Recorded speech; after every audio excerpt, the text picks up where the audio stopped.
Well, is the war officially over, or are we about to have a forever war in Ukraine? A new piece by journalist Seymour Hersh is out, revealing that the war is over, and Washington basically knows it. They're admitting it now to Seymour Hersh. Quoting his piece, he says, "The reality is that Vladimir Zelensky's battered army no longer has any chance of a victory." And he says those in Washington admit that the war is essentially over. And yet The Economist magazine out with a brand new full cover story called Time for a Rethink, basically calling for a forever war in Ukraine, a permanent war in Ukraine. Senator Josh Hawley admitted in a meeting with Zelensky this week that the Biden administration is basically asking for a forever war, a permanent stalemate. How was the meeting with Zelensky, and did it change your mind at all? Well, no. I mean, what the meeting revealed to me is that in the words of President Zelensky, the conflict is a total stalemate. That's what he said. Totally frozen, I believe, was what his words were, which is also what the administration told us yesterday. The administration told us yesterday they want to spend $100 billion more, our money, more, over the next year in the hopes that it will remain a stalemate. Which leads me to ask, what is the goal here? So why does the warmonger neocons, I mean, they seem to be pushing it in this direction. Let's bring in former UN weapons inspector Scott Ritter to analyze where we are in this war. Scott, good to see you. Welcome back to the show. It's good to see you. Thank you very much for having me. So are we about to be in a forever war? Is that the goal here for these neocons and Democrats? I mean, let's put them all together. I mean, all of these corrupt people, they're all in it together, wanting to funnel $100 billion more into this machine. Or are we done? Are we going to walk away from this and say, wow, that was a huge mistake. Let's move on. Neither. I mean, let's just be dead straight up honest here. The Americans have no credibility. The Europeans have no credibility. The Ukrainians have no credibility. The only side that has credibility is Russia. Stop listening to anything. Look, I love Seymour Hersh. He's a close friend. We've been friends for 25 years. The source he's quoting, I can't say what I want to say about the source on your show because I would have to use some very foul language. I mean, everybody's jumping on him saying, the words, oh, it's over, the army's destroyed. But look how he prefaces it. Putin was an idiot to go in. Putin did. So what he's saying is the source doesn't know anything about Russia. The source is as ignorant about Russia and about what's going on today as anybody else, that this is political spin. It's not an intelligence source by somebody who knows what's going on. It's an assessment by somebody who is changing their position because they bought into the nonsense early on that Putin's a thug, he was an idiot to invade, etc. That means you don't understand anything about the special military operation. And if you think this is going to be a frozen conflict, understand this. In order to be frozen, both sides have to agree to freeze. You know who's not going to freeze? Russia.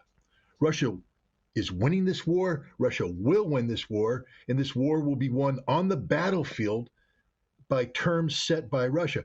I didn't just make that up. Sergei Lavrov basically threw those words back in the face of the Europeans. Because you remember back when they were cocky, back when they said, oh, we've got this stuff, Zelensky's going to launch a counteroffensive, they were saying, no negotiations, no negotiations.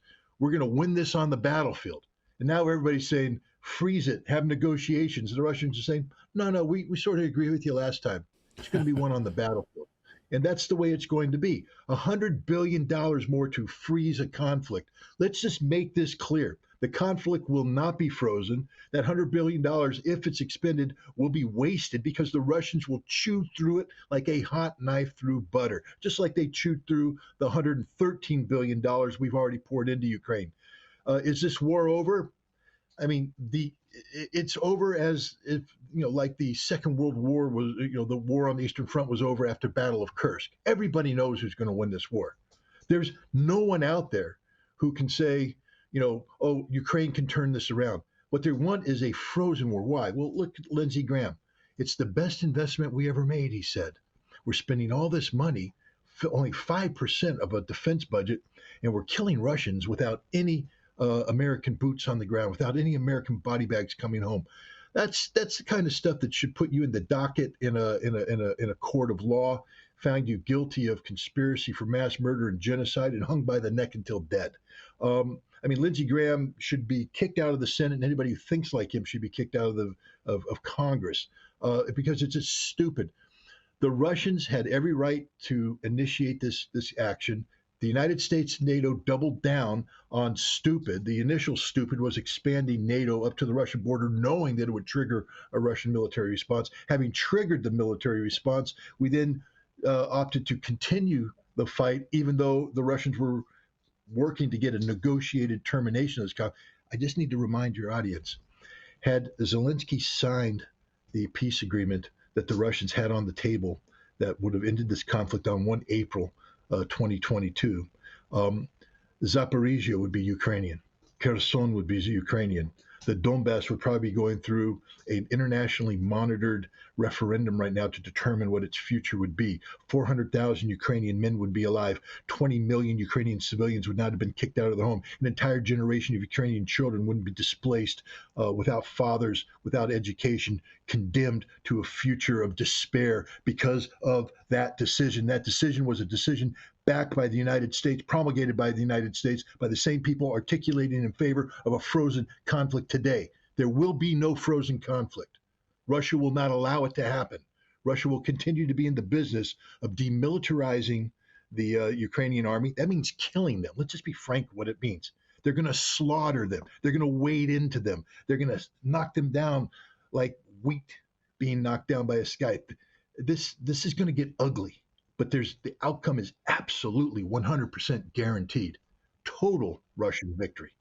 And yet, neocons in Washington are pushing for this idea of perhaps a frozen conflict, the idea we can fight them over there, we'll fight Russia over there so we don't have to use American men to do it, and we'll use Ukrainian men to do it. Bill Kristol over the weekend, I mean, this guy, went from being somewhat rational, becoming a total warmonger, and pushing for this idea of a protracted war. He tweeted out this video that's now gone viral. Last night it launched on television networks across the United States. It's a Republican advertisement. I'm just going to play it here and get our audience's response to it because it's just stunning. Watch. When America arms Ukraine, we get a lot for a little. Putin is an enemy of America. We've used 5% of our defense budget to arm Ukraine, and with it, they've destroyed 50% of Putin's army. We've done all this by sending weapons from storage, not our troops. The more Ukraine weakens Russia, the more it also weakens Russia's closest ally, China. America needs to stand strong against our enemies. That's why Republicans in Congress must continue to support Ukraine. So Anders Aslan then tweeted after this video was made public last night, said this is short but perfect, this video. By the U.S. giving Ukraine 5% of the U.S. military budget, the justification for us using this money, Ukraine destroyed 50% of the Russian military, he says. This is the most efficient use of military expenditures ever, and this is how they're justifying it. First of all, they've destroyed 50% of Russia's military? I don't know. Look, Anders Aslan is a Swedish apologist who works for the Atlantic Council. His sole function, his DNA has been genetically altered so that all he does is spew anti-Russian nonsense. He's lost all credibility as an objective observer of the issues. And this endorsement of this ridiculous Republican video. Look, this war will end. Russia will win. That video will always be here to remind the American people of just how morally corrupt and bankrupt the Republican Party is, and Anders Aslan is. 50% of the Russian army, are they high? The Russian army has probably suffered about 50,000 dead. Maybe you could add a few thousand more. Maybe you could subtract a few thousand more. That's a lot of dead. Remember, it took us about 10 years in Vietnam to lose that many dead, and it's 600 days. 50,000 is a huge amount. It is painful for Russia, but it ain't 50% of the Russian military. The Russian military was 900,000 strong when this war began. They're going to pump up the active military to 1.5 million. They're in the process of doing that right now. In addition to that is the 300,000 mobilized reservists, 300,000 volunteers, and another 250,000 recently conscripted, turned into contract soldiers in addition to the 200,000 they had. I mean, I'm not the greatest mathematician in the world, but I think I just articulated a case of well over 1 million people being dedicated to this special military operation, and they lost 50,000. Maybe Swedish math is different, but it's just stupidity beyond belief. But you know who has lost more than 50% of their military? The Ukrainians. They started this conflict with about 246,000 active duty forces, another 300,000 territorialists. Maybe you could throw in another 200,000 border guards and internal troops. 400,000 dead, which means that probably another over 1 million wounded. Okay, they're the ones that have had their military gutted. I don't know. I mean, we live in this strange world where you remember Seinfeld, the comedy show? They had the episode where everything was the opposite. It was the Bizarro Jerry. Bizarro. Yeah. Well, this is Bizarro world. This is where, the Republicans, Aslan, Ukraine, the Western media seems to be projecting onto Russia everything that's happening to the Ukrainians, because the truth about the Russians is that. Yeah, I mean, every military makes mistakes, but what happened at the beginning of this conflict was not a mistake. The conflict was waged not to conquer Kiev, not to conquer Ukraine, but to get the Ukrainians to the negotiating table, something Russia had been striving to do before the conflict. So even when the conflict began, Russia was saying, all we want to do is pressure you to get to the negotiating table. And they did. So the Russians won phase one of the operation. That's what people don't understand. It wasn't a Russian defeat. They got the Ukrainians to the negotiating table. They got them to initial a peace plan, and had NATO not intervened, there would have been peace. So how can anybody sit there and say the Russians have failed, they're weak, etc.? Then Russia had to adapt, and they've adapted today. Today, the reason why that $113 billion didn't succeed in turning the tide is that the Russians are better than the Ukrainians. The Russians are better than NATO. Russia's winning this war, and NATO can't admit it. And so we're going to spend another $100 billion. But the good news on this one, Clayton, is we won't be given the chance to spend $100 billion. Because to spend $100 billion, there has to be a Ukrainian state capable of receiving $100 billion. And I don't think that Ukraine's going to be around much longer. I think Zelensky's on his final legs. His wife just gave an interview today where she said, "I don't know if he and the Ukrainian people are going to be seeing eye to eye much longer." That's why you cancel elections.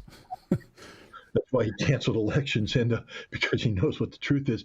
But the Ukrainian military, too, you're starting to get mainstream media coming out and just saying there's literally nothing left. They've burned through everything. There's nothing left.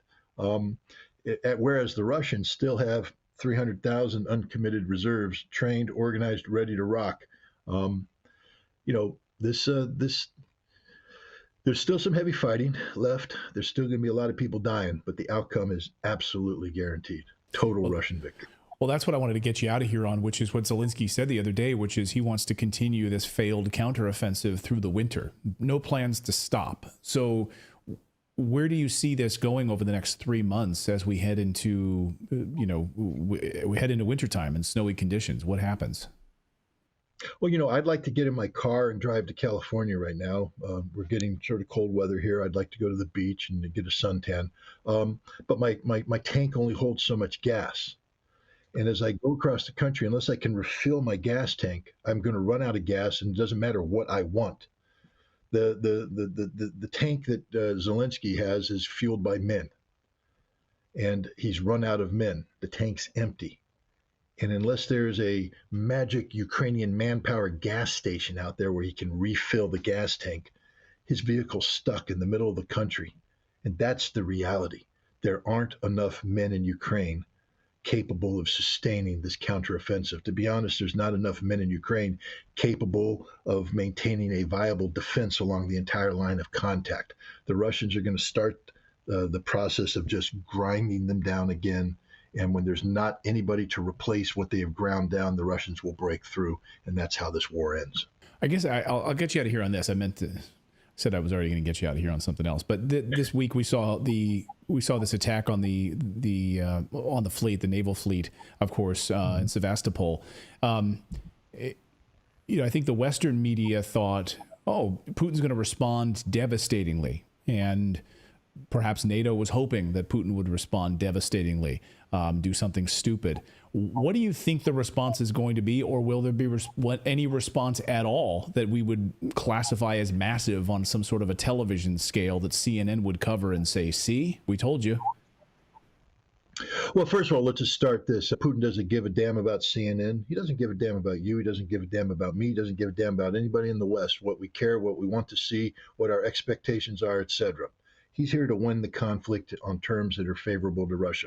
What's the one thing Ukraine desperately needs right now? Because we just talked about it. They're out of men. Their counteroffensive is stalled. They got nothing. They need help in the form of military intervention. They need NATO to commit to this fight. What could trigger that? An overreaction by Russia. Russia doing something precipitous.